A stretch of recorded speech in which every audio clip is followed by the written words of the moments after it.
Welcome to M365 Professional. I'm going to show you how you can use Microsoft Visio to easily create beautiful org charts. You can open the Visio web app on your browser. To get started, just select a template.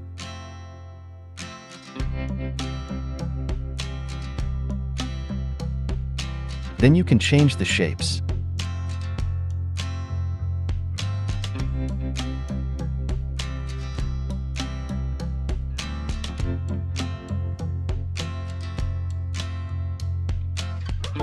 And add people's pictures.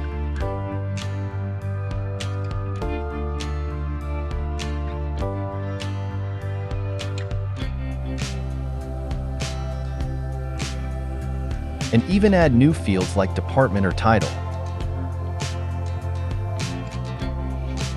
You can also create an org chart in Visio using data from Microsoft Excel with the Data Visualizer. Add in.